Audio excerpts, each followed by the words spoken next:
This is Chris Saxman with Virginia Free. Joining me now, Andrew Knaggs, running for Congress in the 7th Congressional District in Virginia, the always interesting 7th Congressional District, I should have to say, because their choice of nomination is an odd one, to say the least. We're in odd times. But Andrew, let's welcome you aboard and do a little quick bio on yourself, and then we'll dive into some questions. Yeah, absolutely. First of all, thanks for having me on. This is a good opportunity to reach more folks. As you said, I'm Andrew Knaggs, and I'm a Republican candidate for Congress here in the 7th District. I just left the Trump administration back in September and launched the campaign in October. I served President Trump for 2 years. He entrusted me to be one of his presidential appointees over in the Pentagon, where I served him as the Deputy Assistant Secretary of Defense for Special Operations and Combating Terrorism. I started out my career service at West Point at the tender age of 17 and graduated there with a civil engineering degree, and then I eventually went on to become a Green Beret. I commanded a special forces team in Iraq. I deployed to combat twice and was awarded the Bronze Star Medal for combat actions. Then after 9 years, I left the service and went to law school at William & Mary, and that's what brought me and my family here to the Commonwealth over 15 years ago. And while I was at William & Mary, I was elected president of the Federalist Society. And then a few years after graduation, I started my own law firm where I helped small businesses grow, create jobs, deal with investors, the government, and so forth. And then back in 2017 was when I got that fateful call from the White House and I received the opportunity to serve the president. And after much thought and prayer, my wife and I decided that right then was the right time. So we jumped in with both feet. I've been married to my wife for 21 years. It'll be 22 years next month. And we have twins, a boy and a girl, who just finished up the 8th grade and are getting ready for high school. Well, you said it's one of the most impressive resumes I've heard to date, not just because of your military service, but your leadership in the military. I think we have more special ops people running for Congress in this district than any district I've ever heard of. Yeah, I think you're right. Yeah. three special ops fellas.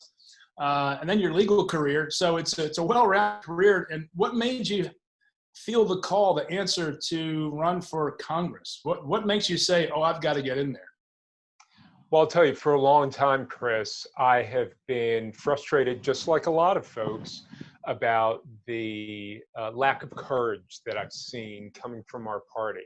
Now, look, I have been a Republican, proudly a Republican, and a conservative since before I could vote.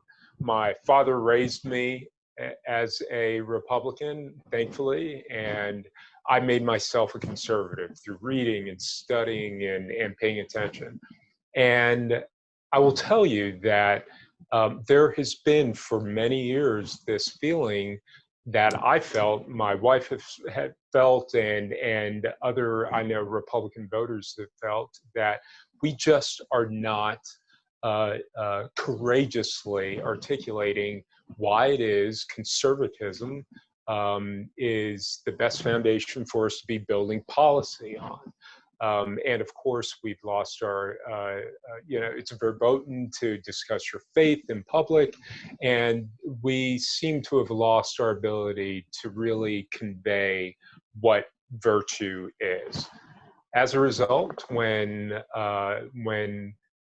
I was approaching the 2-year mark in the administration, and I saw that Dave Brat lost, and that it appeared that he was not going to be running again, I took a look at the field of candidates that were out there last summer that were in the race already. And I was dismayed, as was my wife, and we talked about it because we intended to raise our children here. And we were dismayed. And then it just sort of occurred to me and us collectively that, now's the time for us to do something about it. And that was the seed that ended up growing into this effort to throw my hat in the ring and start the race. So that sort of built through the summer last year. And of course, I got the blessing from folks in the administration as I was walking away on great terms. And so my resignation was final towards the end of September. I think it was like September 20th of last year. And then 10 days later, I launched the campaign October 1st. Well, congratulations for getting in the game. So many people stay in the stands, but Andrew Knaggs, you chose to get in the actual arena and dust it up, if you will, with your compatriots on the conservative Republican side. You use the word courage a lot. That's right. What is lacking in courage in the Republican Party that made you answer this call? Yeah, that is a fantastic question, and and you have really gotten to the nub of the issue. Courage, I think, is a virtue that we seem to have forgotten is a necessary component of action and of really, I believe, what is necessary to save the republic. What is happening right now around our country is exactly the kind of thing that I think is an exemplar of why we need courage. When I look around at in fact, most of our Republican elected representatives, not including the president, who's been out there in many ways on his own, along with some others like Tom Cotton, of course, and a handful of others. But for the most part, our party has not been speaking with courage against what's going on in our country, specifically the attack on our history, the attack on our culture and our traditions.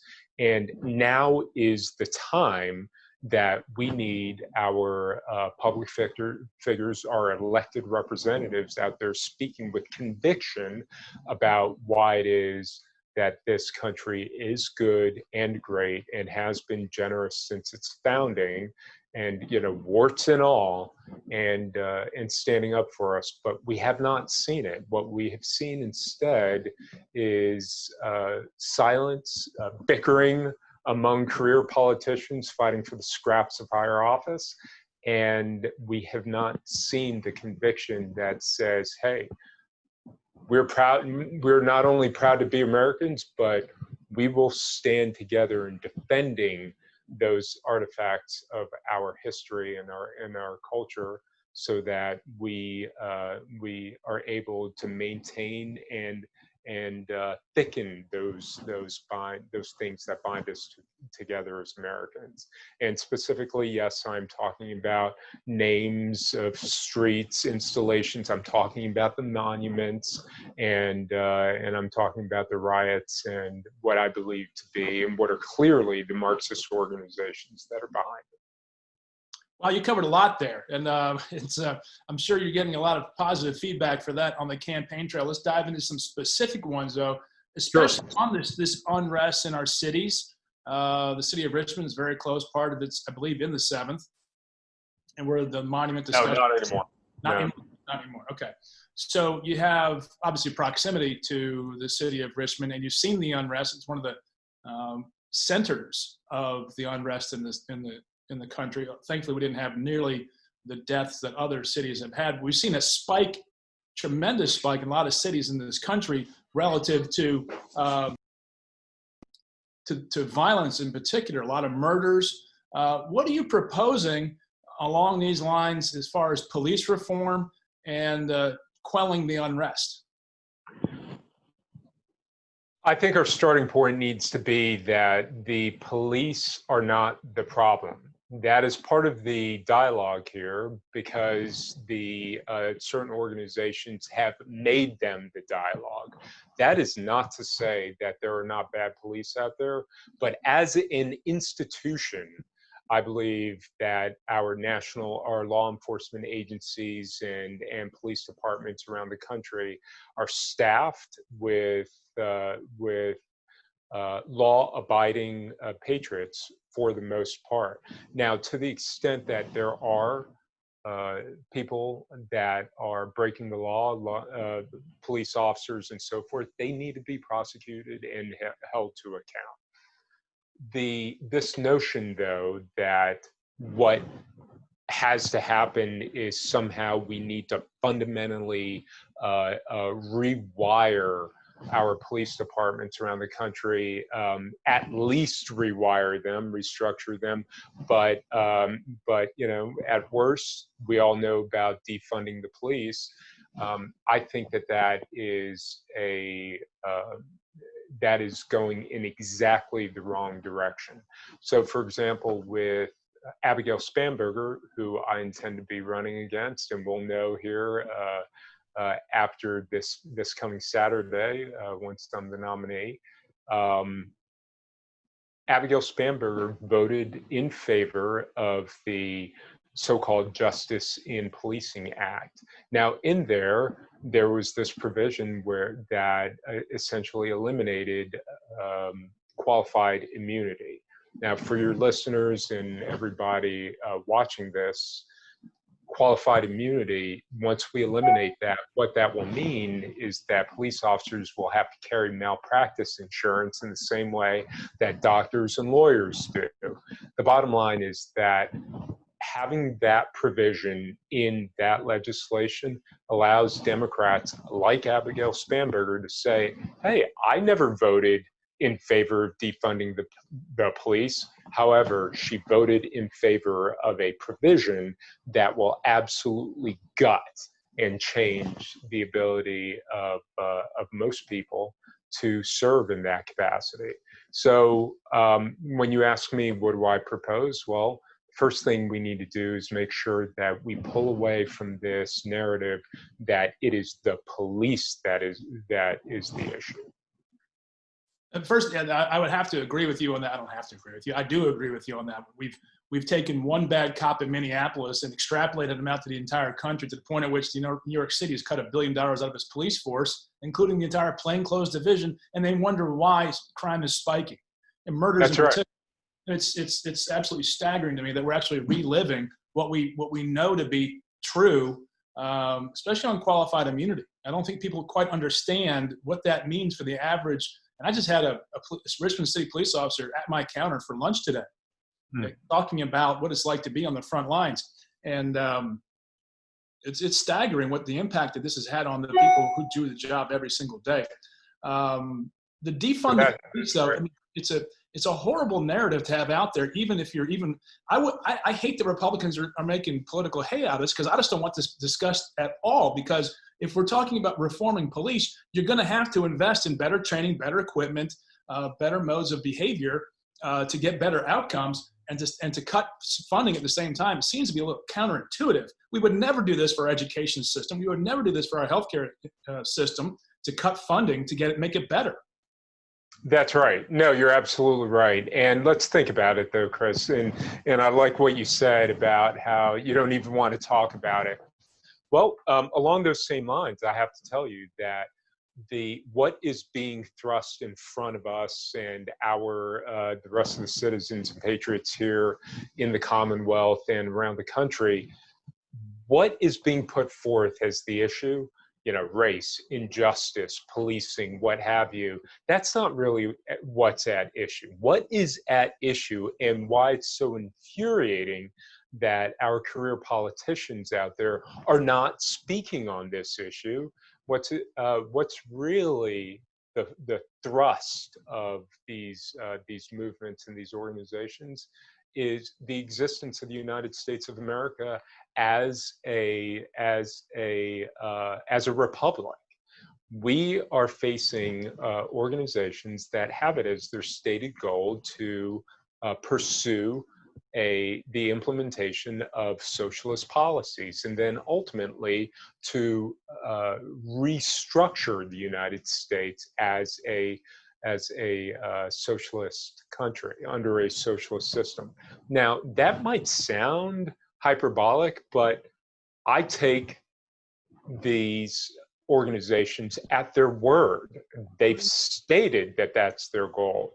We need to take them seriously and understand that we are being, quite frankly, distracted and taken away from the actual focus, which ought to be preserving the republic, making sure that we defend religious liberty, free speech, the market, and our ability to live our lives. And that's really what's at stake here. And unless we are able to reestablish law and order in our streets, no one will be able to benefit from the promise of the American dream. I think you touched on, great answer. I think you touched on, Andrew, the organizations that are leading some of this. And for a lot of folks, myself in particular, I've had to openly delineate between supporting the movement of Black Lives Matter. I support that. I don't support the organization because I read what they believe and it scared the hell out of me. They want to take down the Western idea of the family. That's right. I mean, that's right. People don't understand the depth of what this organization is actually trying to achieve its ends. Yeah, and it's insidious because of their clever marketing. But here's my view on this, Chris. If someone is going to be willing to recite those words and even split that hair between the organization and then the concept, we must acknowledge that the price was paid and the proof that Black lives already matter in the United States of America, that was proven back during the Civil War, and it was paid for by the blood of over 600,000 Americans. So for us to sit here in 2020 and pretend that somehow there's this direct line from 1619 to right now, and it's been nothing but pure injustice since then, that is an assertion that's absolutely false. This great nation paid the price for what some refer to as the stain of slavery. So we need to acknowledge that. We're not perfect, but I also have to ask the question, compared to what? Compared to what? There's never been a better time to be alive and on this planet than right now, and there is no nation where that it is better to be a citizen and able to live your life in the United States of America. So again, I think that clever marketing, that term, is a distraction. And I think that there's this insidious intent behind it. So we need to start talking about and thinking about Americans and America mattering. And that's one of the reasons why I have such faith and confidence in President Donald J. Trump.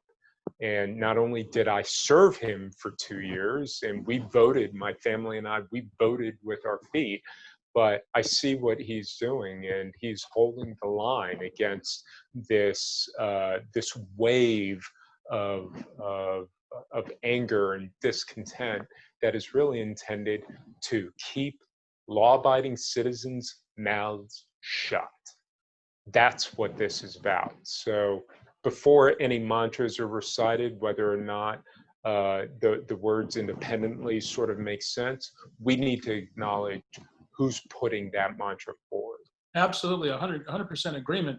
I also noticed, I mean, I think I saw some information that there's been 75 murders since George Floyd's death in Minneapolis. In New York City, 75 people have been murdered. Every single one of them have been Black. It's really heartbreaking. We lost a family friend, 26-year-old young man, African-American, shot, father of 2, shot 10 times outside of his apartment back in Stanton. I think we've lost this whole narrative of what can be done by working together. And when I read the Black Lives Matter, What We Believe section on their website, not once, Andrew, did I see the word father or dad. And it was heartbreaking because Because you look at the statistics, they're not anecdotes anymore. They're broad statistics. And you see transgender mentioned quite a bit on their website. You see cisgender mentioned quite a bit, but there's no father mentioned. And how important is that in our society? Yeah, I mean, it's critical. It's critical. Fathers matter. If you want to say anything, fathers. Where's the companion website? Black Fathers Matter more, frankly. Yeah, and look, fathers, and really the nuclear family matters, right? And that is something that is antithetical to these Marxist organizations, because at the end of the day, those organizations of that type regard the state as, and the collective as, the only thing that matters. And then sort of hanging over that is that very thin, small number of the elite who gets to make all of the decisions. But Chris, remember how we got on this topic. You asked me about courage. And I brought this up as an example of the sort of courage that we need to be seeing from our party. Right now, I'm the only candidate in this race for Congress in the 7th District spoken out publicly on the topic. A statement back on the 4th of July, a couple of Saturdays ago. And you can go to my website, andrewknaggs.com, look under the media tab, and it's probably the second entry there, and it's on the mob attacking America. And it's a very clear statement. I talk about courage, but I also talk about the fact that we have nothing to be sorry about, and we have nothing to be ashamed of. But also I talk about the fact that when these questions of renaming or tearing down monuments or whatnot, I say no. I say no to mob rule. And if a question like that, removing a monument or changing a name needs to be decided, then we don't do any of it until we've restored order to our streets, and we put those questions through the democratic process rather than doing it by fiat at the behest of the mob. Let's jump, if we can, because I think we've covered that ground entirely. Let's jump to China. Yeah. Big news, 2 aircraft carrier groups have moved to the South China Sea, trying to block the intentions of the Chinese Communist Party. I'm not going to call it the Chinese government, it's a Communist Party. They basically taken over Hong Kong. Taiwan is in their eyes. They've got to be stopped. I mean, I think Donald Trump was right when he said China's a problem. I don't think he's done quite as much as he said he was going to do, but that's not for here nor there. What do you think we need to do in China with China going forward? We've just seen the Chinese Communist Party sanction several of our congressional members, Rubio, Cruz, I think Smith, and someone else doesn't Cotton. And Cotton, for speaking their mind. They're feeding part of that cancel culture, aren't they? Yeah, so the first thing we need to do as a people is recognize that the Chinese Communist Party represents an existential threat to the United States of America. They intend to bring us to heel, and they have no intentions whatsoever of ever being a good partner or falling in line with the rules-based order that has kind of maintained peace and stability, certainly throughout Asia, the Asia-Pacific region. So that's the first thing we need to do. Now, under President Trump, again, I was in the administration, I was in DOD, in policy, I was implementing policy on the president's behalf. So I know for a fact that this administration takes the threat of China very seriously, but not just from a military national defense sort of perspective, but also sort of a whole government, national security, and economic perspective as well. Now, it's the economic piece that is so insidious, because what the Chinese are doing is they are eroding us in many ways in culturally, economically, and then reinvesting into their own military hard power capabilities. And that is something that I think a lot of Americans are not quite aware of. For example, China has access to our capital markets by listing something on the order of about 200 companies on our stock exchanges. Now, if that wasn't bad enough, the fact is that they're not subject to the same accounting rules and auditing requirements that American companies and other international companies are. So as a result, these companies, many of which are building ships, warships, missiles, satellite technology, military capabilities, they are accessing American investors, to include pension funds, and the list goes on. ETFs, if you have anything in a mutual fund, you probably have some Chinese stocks in there. And so they're accessing our capital markets, and at the same time, they're waging cyber warfare against us, informational warfare, disinformation, and so forth. It is a full, they call it unrestricted warfare. Nothing is off limits. Everything is in bounds for them. And we need to cut them off from our capital markets. We need to make sure that, that any US companies that are doing business with China are incentivized to repatriate their manufacturing processes back to the United States so that we can start returning some jobs to Americans, because I care about American jobs for American workers.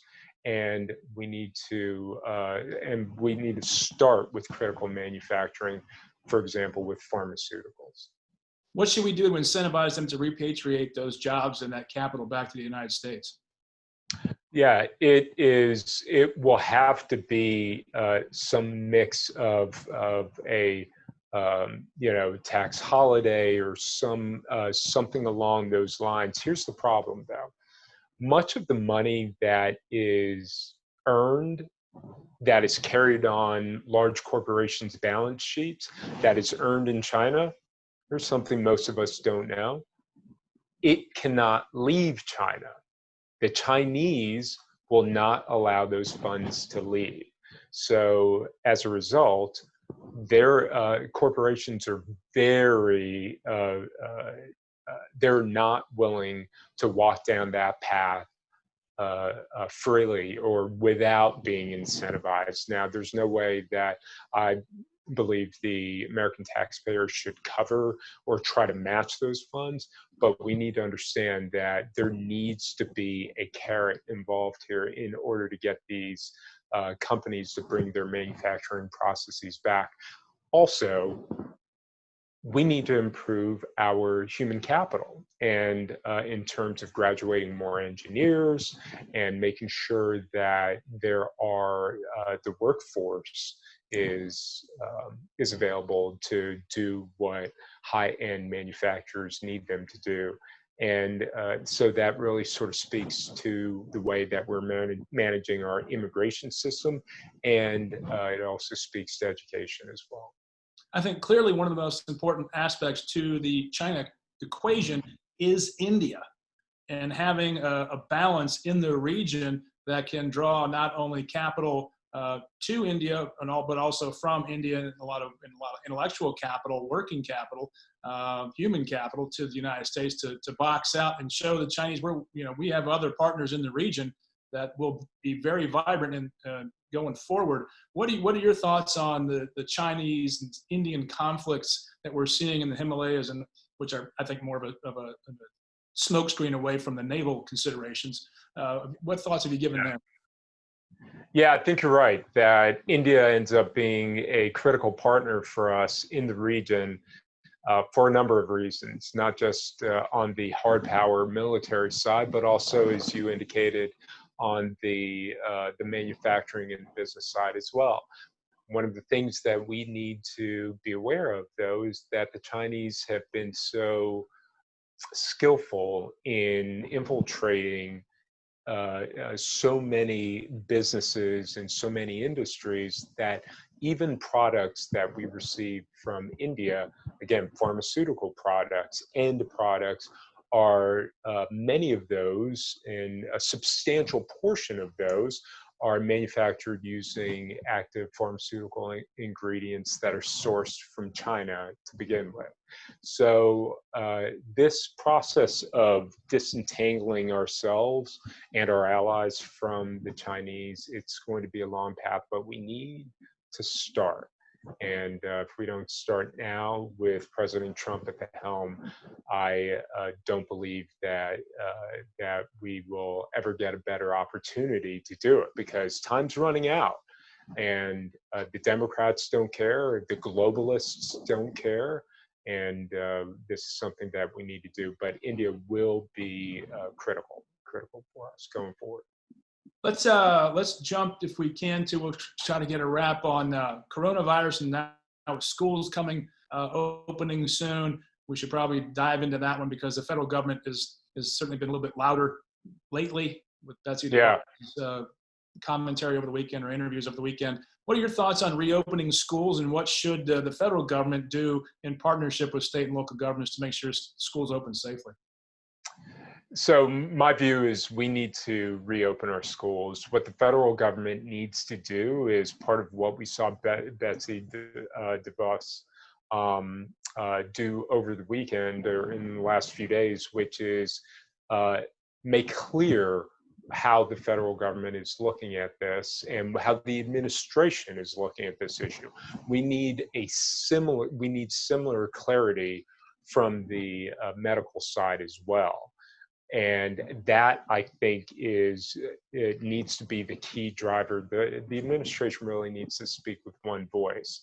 I think that not to pile on Dr. Fauci, and everyone knows the issues with him, but he's not helping.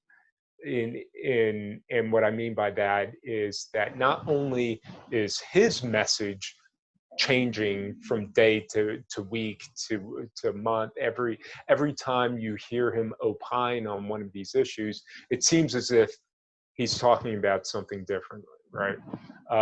And we need coherence. We need a singular message coming from the federal government in terms of how to interpret the numbers that are coming back from the states, and what that really means on our prospects for herd immunity and so forth. And I truly believe, and what I'm hearing from the people throughout the 7th District, is that they want their children to go back to school. And it's not just about work. It's not just so that the parents can start working and be unfettered and that sort of thing. It's because school is a net positive for children.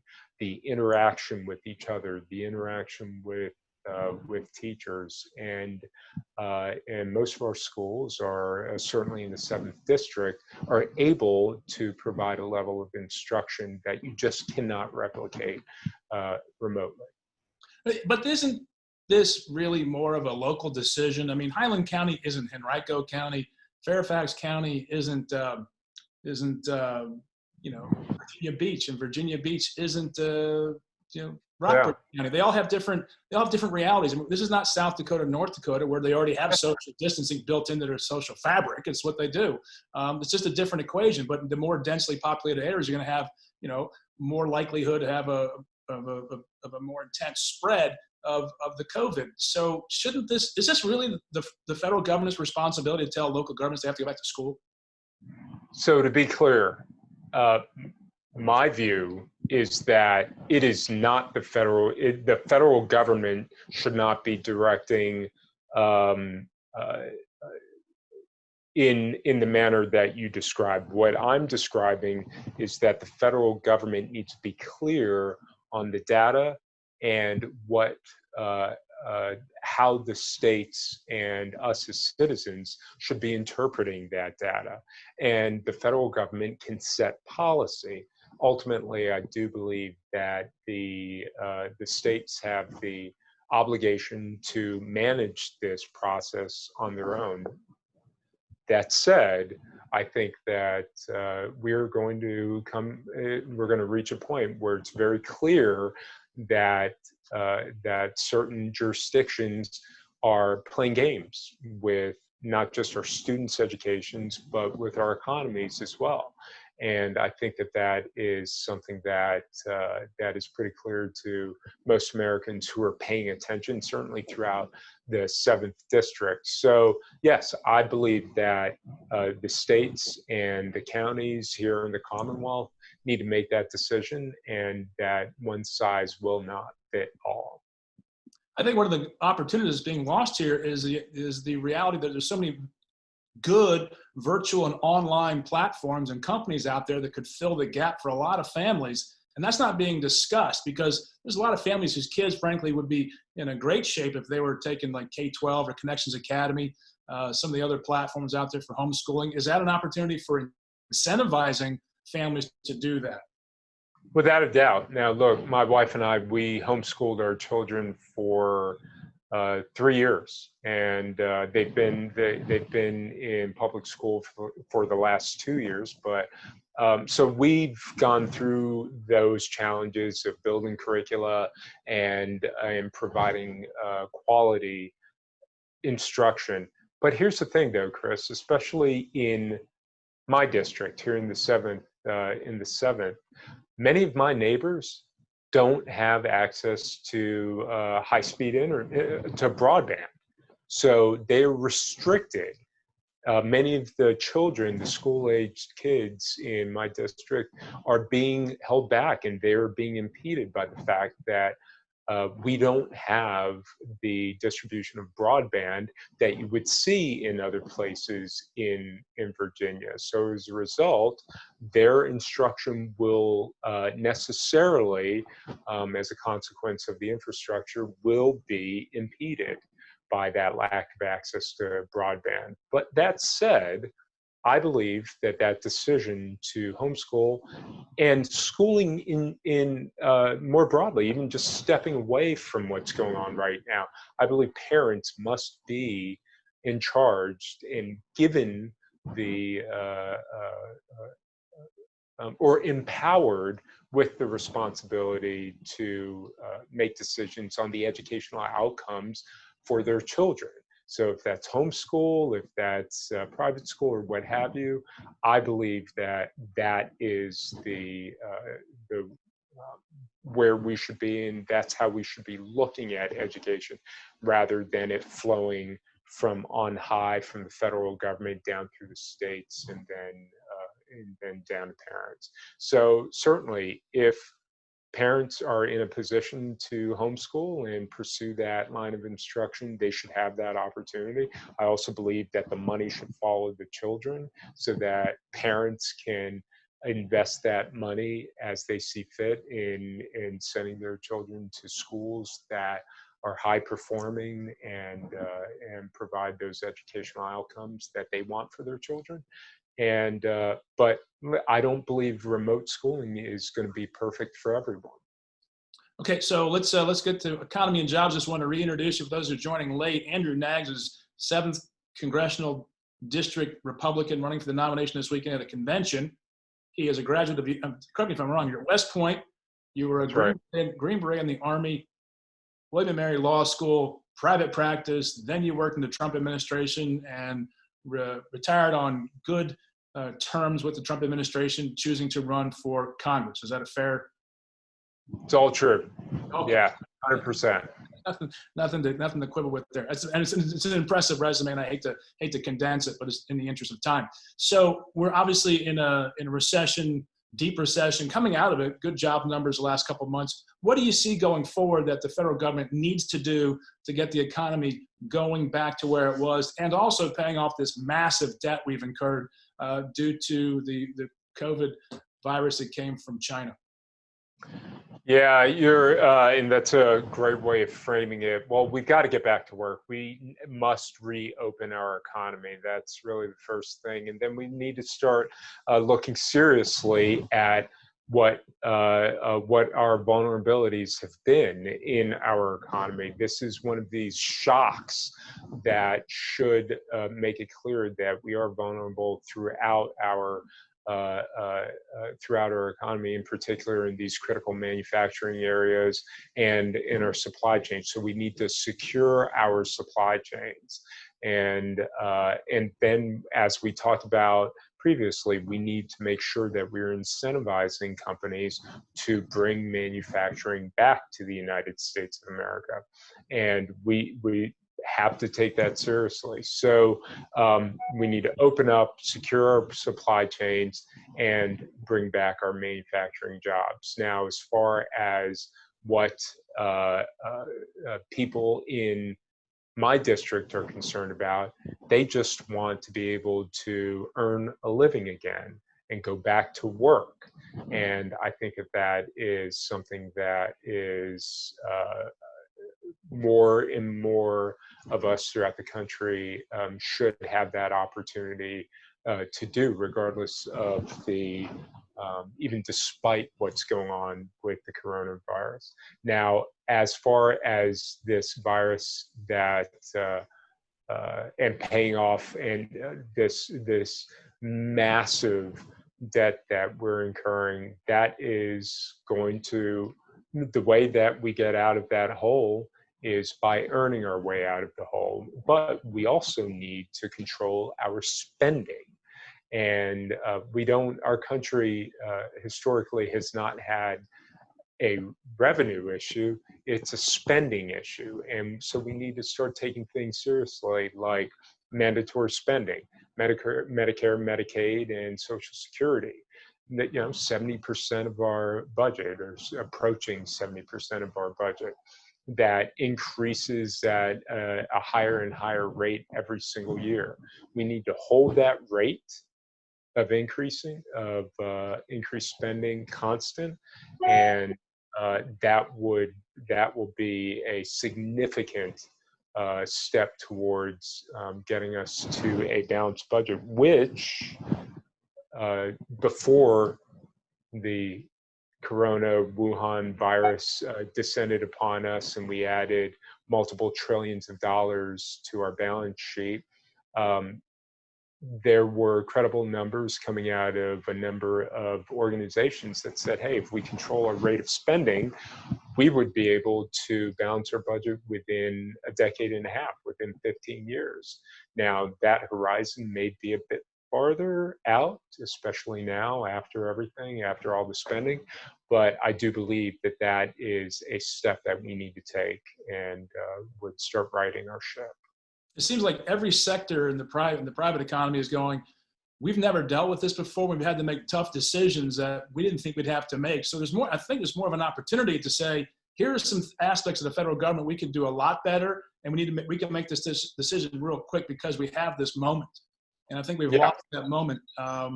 But I would encourage anyone in the policy sphere that you'll remain in, I'm sure, regardless of the outcome of this nomination fight Saturday, to look at that a little bit better, because we can make some sudden moves that we would have thought otherwise not possible, given where we are. There's dire situations call for an immediate response that otherwise we would not get to. Let's talk about the 7th District nomination, Andrew Knaggs. Yeah.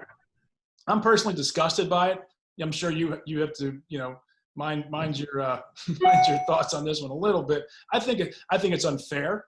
I think it's been corrupt. And the fact that they're having it at 98 degree heat index outside at an unassembled convention is un-American. What are your thoughts? Chris, regardless of whether or not I need to hold my tongue, no one tells me what I can and can't say. So I'll be honest with you. And truthfully, what I'm hearing from the people in the district is they're not worried about that. What they're worried about is that outcome. They're worried and focused on making sure that they send somebody to Washington, D.C. to represent them that they believe has that courage, does not have strings tied to their loyalties, and has the guts to stand up to this onslaught from the left as led by Nancy and her willing minions and accomplices all across the spectrum. That's what people care about. As far as the process is concerned, I mean, but that just ends up being so much inside baseball for most folks. And I think that that this will be a difficult year to run any nomination process. The Senate primary went off without a hitch, but that was not normal either. So in retrospect, certainly it was fine. But yeah, I can't sit here and resoundingly say that, there's something intrinsically corrupt or broken with the convention process. I just can't say that. But I will say that people aren't worried about the process stuff. They're worried about who they put forth and who's going to carry the fight to Abigail Spanberger. Well, and for Republicans, it's becoming an increasingly obvious math problem. And the more people they subtract from the process, it's difficult to add them back with any enthusiasm going forward. I'll leave you with that thought, and that's just mine because I'm not a candidate. Obviously, outcome is important, but you have to, at the end of the day, get more votes than your opponent in the general election. And I think they're walking past a lot of data and a lot of people that could otherwise get into their fold. And I say they because they ain't me. I wish you all the best, Andrew Knaggs. Just give you a final summation on your candidacy. I've been very impressed that you have taken on this task. You keep coming back to this word courage, which I like. That I think most candidates suffer from a lack of message discipline. You do not, and I always admire that and respect that because I know how easy it is, frankly, to get off message. But let's get back to that. What is Andrew Knaggs? What's his courage theme going forward? What do you hope to do? Well, look, Chris, and thanks for this opportunity, and I appreciate the kind words. The bottom line for me is that the reason why courage matters is because it is what underpins everything else that we need to do. It is the necessary component for action. And that action right now that we need to take is we must fight. We have to stand up for our values. And that's why we selected forward to our capital and our national capital in this republic to represent us. Do so many of the small ones that end up culminating in the laws, these larger wars, and we are left scratching our heads. So that's why courage is important. And what the people of the 7th District can count on me for is to fight for the things that matter to us. I will fight to defend our history. I will fight for law and order, and I hate to have to say that, but there are many politicians who won't say that. I will fight for law and order. I will fight to fix this broken immigration system that is devouring so much potential and resources. I'll fight to defend our ability to defend ourselves and our families. That's why the Second Amendment is so critical. And I will fight to get this economy back on track. And the reason why that matters, Chris, is so that all Americans have the opportunity to share in the American dream. And at the end of the day, that's one of the main reasons why I'm running, because I believe in the American dream. I've had the opportunity to live with my wife. My parents had the opportunity to live it over the course of their nearly 5-decade-long marriage. And I want my kids and the kids of the folks in the 7th District and grandkids throughout the district and the Commonwealth to be able to live that too. But that means we can't leave it in the hands of Democrats.